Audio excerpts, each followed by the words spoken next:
अस्सलाम वालेकुम। मैं मनसिडी मिठवर बाब हाला मौजू क़लाम। निजो साफ़ ख़ालस हिकु ऊन्हू ॿुझाए, सोच अकुल ऐं फ़हम जे रस्ते उनखे ॼण परूड़ियो आहे।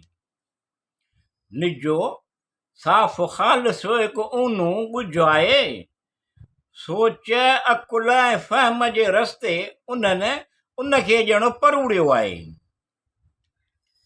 जेसी ताईं इहो नथो मिले तेसी ताईं उन ते पियो गौर वीचार करे। जेसी ताईं इहो नथो मिले तेसी ताईं उन ते पियो गौर वीचार करे। जीअं जीअं उन जो मुढ मिली थो वञे तीअं तीअं संदसि सिक ऐं ज़ोर वधंदो पियो आहे। निजो साफ़ ख़ालस हिकु ऊन्हू ॿुझाए, सोच अकुल ऐं फ़हम जे रस्ते उनखे ॼण परूड़ियो आहे। ॿुझड़ो चालाको होशियार ख़बरदार, अंदरूनी ॿाहिरूनी ॾुख वेख लेखे ई कोन थो। ॾेख वेख लेखे ई कोन थो।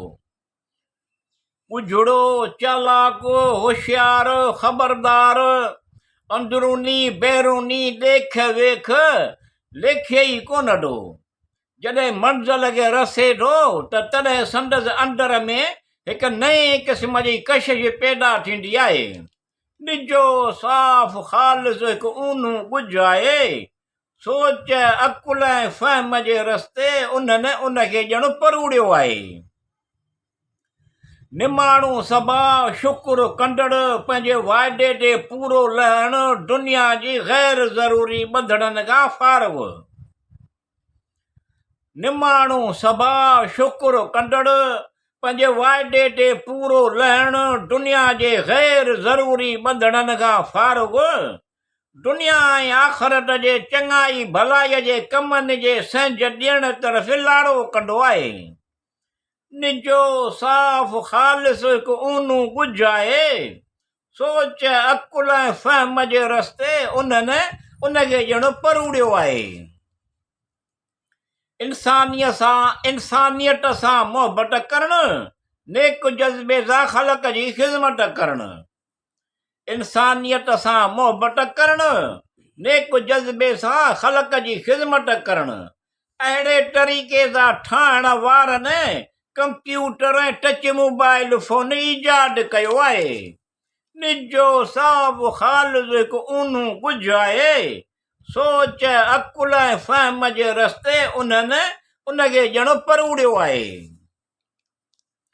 बेजा हिर्स हासिलो करे ई कोन थो, अकुल इदराक रस्ते शयुनि ते वीचार करे थो। बेजा हिर्स हासिलो करे ई कोन थो, अकुल इदराक रस्ते शयुनि ते वीचार करे थो। इल्म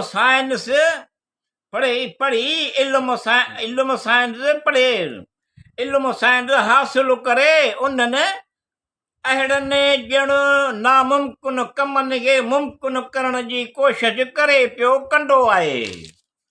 निजो साफ़ ख़ालस हिकु ऊन्हू ॿुझाए, सोच अकुल ऐं फ़हम जे रस्ते उनखे ॼण परूड़ियो आहे।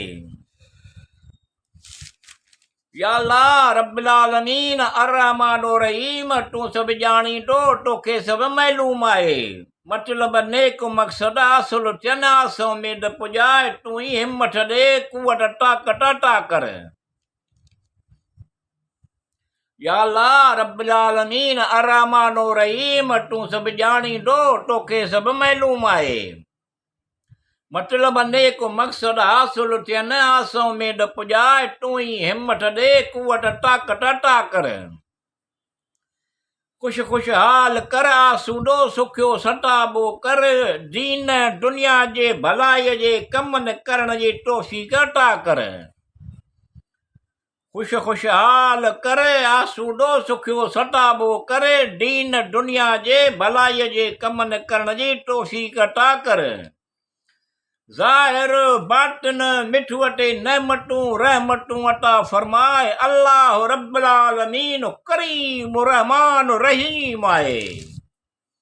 निजो साफ़ खालिस हिकु ऊन्हूं कुझु आहे, सोच अकुल ऐं फ़हम जे रस्ते उन्हनि उनखे ॼण परूड़ियो आहे।